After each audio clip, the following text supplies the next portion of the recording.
To look out at combat formations, or really any formation, and see fat troops. Likewise, it's completely unacceptable to see fat generals and admirals in the halls of the Pentagon and leading commands around the country and the world. It's a bad look. It is bad, and it's not who we are. So whether you're an airborne ranger or a chairborne ranger, a brand new private or a 4-star general, you need to meet the height and weight standards and pass your PT test. What's going on, everybody? It's your boy, the Scripture Flick Alvin. Today, I'm coming at y'all with another fire reaction. And today, I'm reacting to the Secretary of War as he's talking about some new policies that he's putting in. Apparently, today, at the time of this recording, he decided to call everybody in West Virginia. Everybody thought, oh man, it's going to be war. We're going to war. That being said, let me know down below, what do you think about what's happening on this day? What this brother was talking about. It also means grooming standards. No more beards, long hair, superficial individual expression. We're going to cut our hair, shave our beards, and adhere to standards. Because it's like the broken windows theory of policing. It's like when you let the small stuff go, the big stuff eventually goes. Facts. Let me tell you something. For those of you who don't know, I was in the military for a little bit. And when I got in, though, it was going towards where it's at now, where even I believe it's quite literally very soft, but we still had certain regulations that we had to follow. And I think that's very necessary when it comes to what it means to be a part of something bigger than yourself. Individuality is cool. You know, now I like to be individual. Now, probably you like to be an individual, but when you're being a part of something, it's okay to be a part of that thing and be that one fine unit, especially when it comes to protecting your brothers and sisters that's around you, protecting your family back home. Very important. So I agree with the uniformity. I agree with all that. Even though, don't get me wrong, your boy tried to be as different as he could within the standards of what it is the military allowed. For example, I got 2 last names. So in the military, they don't care nothing about no hyphens. My last name's hyphenated. So the initial name tapes that they gave me just had my name connected. Everybody got my name all wrong. It was all jacked up. So when I got out of basic training, one of the first things I did was order name tapes with the hyphen in them. You know what I'm saying? I did it. That's how I was able to be a little different, you know what I'm saying, amongst other ways. But let's get back to it. So you have to address the small stuff. This is on duty, in the field, and in the rear. If you want a beard, you can join Special Forces. If not, then shave. We don't have a military full of Nordic pagans. But unfortunately, we have had leaders who either refuse to call BS and enforce standards, or leaders who felt like they were not allowed to enforce standards. Both are unacceptable. And that's why today, at my direction, the era of unprofessional appearance is over. Amen. No more beardos. The era of rampant and ridiculous shaving profiles is done. Simply put, if you do not meet the male-level physical standards for combat positions, cannot pass a PT test, or don't want to shave and look professional, it's time for a new position. Facts. Facts. Come on now. Come on now. Come on now. There's a standard. It's okay to have a standard. Everybody ain't for everything. It's okay. It's okay. I suck at math. I'm absolutely garbage at math. It's okay that I'm not a rocket scientist. It's okay that I'm not a mathematician. It's okay that I'm not teaching your kids math in any type of capacity in school. That's okay. And I'm okay with that. Standards. Standards. We should be able to be fine with what it is that's been laid out. And if we want to then go into that, be able to go into that. You shouldn't have a standard and say, I want to join it, but I want it to conform to what it is that I want it to do, that I want to be. No.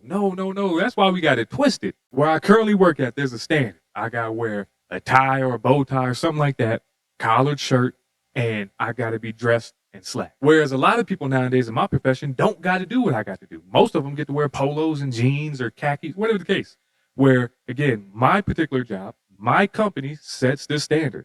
Who am I to then come in here and say, nah, forget y'all standard. I want it to be what I want it to be. No, I love my job. I love doing what it is that I do. So therefore, if that's their standard, hey, yo, let's go ahead on and rock it out. I wanted to join this job. I knew what was the standard when I decided to sign my name on the dotted line. Just like when I was going into the military, I knew what the standard was. Why, oh, why in this new age do we have to think that, nah, everybody has to be able to do what I want to do, or everybody needs to be so different to where we can just, our differences make us strong. Not all the times. No, it doesn't. Not all the time. It's all right, again, to have that uniformity at times. It's all right to be dressed right dressed when it comes to being in the military, when it comes to saving lives. So, yeah, man, I'm with him. I'm with him so far. Or a new profession. I sincerely appreciate the proactive efforts the secretaries have already taken in some of those areas, service secretaries. And these directives are intended to simply accelerate those efforts. On the topic of standards, allow me a few words to talk about toxic leaders. Upholding and demanding high standards is not toxic. Facts. Enforcing high standards, not toxic leadership. Facts. Leading warfighters toward the goals of high, gender-neutral, and uncompromising standards in order to forge a cohesive, formidable, and lethal Department of War is not toxic. That's a bar. It is our duty, consistent with our constitutional oath. Real toxic leadership is endangering subordinates with low standards. Ooh, He talking right now. That's what's real right there. That's what's real. Letting everybody come in, even though they don't fit the bill. Real quick, man, story time. So when I was in basic training, we had this fella by the name, I'm going to change his last name, even though there's a lot of people with his particular last name, but I'm going to just change it to Rufus. So I was in basic training with Rufus, right? And at the time that I went into basic training, it was around Thanksgiving. In that time frame, while we were there, we were getting our gear. We was learning how to do PT. We was learning how to march, all this fun stuff. And before we actually went to basic training, we did a PT test. And in doing this PT test, this fellow Rufus, it took this man, he was 19, by the way, 19 or 20. 22 minutes to run 2 miles. Because he didn't run, he walked dang near all of it. There are people that are 70 years old that can walk that 2 miles faster than he did. The man did like 10 push-ups. He probably did like 15 sit-ups, probably not even that. And that's what a recruiter sent to us. That's what a recruiter sent to become a soldier. And again, not saying that he couldn't have been able to, but Rufus wasn't able to. As soon as we got on the buses to go to our barracks and start day 0, when we got there at the barracks, them doors opened, shark attack came, drill sergeants out of nowhere just came. People that we never seen before. There's this random drill sergeant coming just yell, bah, bah, bah, bah, bah. And even the drill sergeant on the bus, he was a dope dude, have a good conversation up until them doors opened and then that hat went on. Bruh, crazy. But anyway, so we're getting off the bus, right? And he trips, falls off the bus, gets trampled, quits. But guess what? Because of the standards and the low standards that, especially when I was in the military, he was able to quit about 7 times. If I told you some of the crazy things that we had to go through as a unit because of him, oh man. Real quick story on top of that. One fella, he was a drill sergeant who wasn't our drill sergeant. He just came in and like subbed in for the drill sergeant because every now and again they needed their breaks or whatever. Name is Drill Sergeant Allen. Meanest son of a gun I ever met in my life. Well, I'll tell you what. He didn't even know who we were at first. The first day, and it was on a Sunday. This was Sunday, and Sundays you really don't do anything unless you do something really bad. But Drill Sergeant Allen learned about Rufus. And when he learned about Rufus, what he did was he kicked open that barracks door. We all at ease. In one fell swoop, he grabbed a bed from the bunk, threw it in the kill zone, and then told Rufus that he needed to go lay on that bed in the middle of the kill floor and suck his thumb. And as he was sucking his thumb, because he was a baby, we all got smoked for like 2 hours. That's what happened. That's what happened because we had Rufus. Now, the standards he never met. He never graduated. He quit about 7 or 8 times by the time they finally was like, okay, yeah. But he wasn't soldier material, and it's fine. So with that being said, like this brother's talking about, it was way more harmful for him just to mosey on through as far as he did. And I can only imagine that there's actually people like him that were able to make it through nowadays because of how soft it seems the military has been. Now, again, when I got out, I completely distanced myself from the military. I don't really know about any of the regulations and things going on anymore. But if it was going in that direction, I can only imagine what it was like, again, for the last couple of years. Toxic leadership is promoting people based on immutable characteristics or quotas instead of based on merit. Real toxic leadership is promoting destructive ideologies that are an anathema to the Constitution and the laws of nature and nature's God, as Thomas Jefferson wrote in the Declaration of Independence. The definition of toxic has been turned upside down, and we're correcting that. I know that's right. That's why today, at my direction, we're undertaking a full review of the department's definitions of so-called toxic leadership, bullying, and hazing, to empower leaders to enforce standards without fear of You've been listening to the Pentagon Chief Secretary of Defense or War. Hold on, y'all. We about to go get another clip because this ain't all of what it is that he said, because there's some other things that I wanted to touch on. It all starts with physical fitness and appearance. If the Secretary of War can do regular, hard PT, so can every member of our joint force. Facts. Frankly, it's tiring. Now, this is what I seen on TikTok today, what actually got me to want to react to this. When I seen a bunch of people saying that, oh man, he's sexist, he's racist, he's all these things. And I'm thinking to myself, why? Because he wants people to do what they signed up for, to be fit, to be soldiers, to be able to do what it is that they need to do in the midst of combat. That's wild. That is wild. But let's keep on listening. To look out at combat formations, or really any formation, and see fat troops. Likewise, it's completely unacceptable to see fat generals and admirals in the halls of the Pentagon and leading commands around the country and the world. It's a bad look. It is bad, and it's not who we are. So whether you're an airborne ranger or a chairborne ranger, a brand new private or a 4-star general, you need to meet the height and weight standards and pass your PT test. Facts. And as the chairman said, yes, there is no PT test. But today... No PT test? Whoa, that is crazy.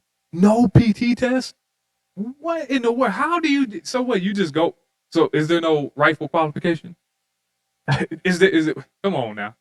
Come on now. What are they doing nowadays? Why is there no PT? And what's crazy was I thought it was the PT test was actually supposed to get harder. When I was getting out, that's when they started doing the pull-ups. Like you had to do that and then have your legs come up with it. What else? We had to do the ball toss. We never had to test that way. We did the typical 2-minute push-up, 2-minute sit-up, 2-mile run and stuff like that. But we were starting to see like, oh, in the next like year or two, the PT test was supposed to switch over by the time I was leaving out. And that was no joke for real. So it's crazy that it went from a harder PT test to apparently none.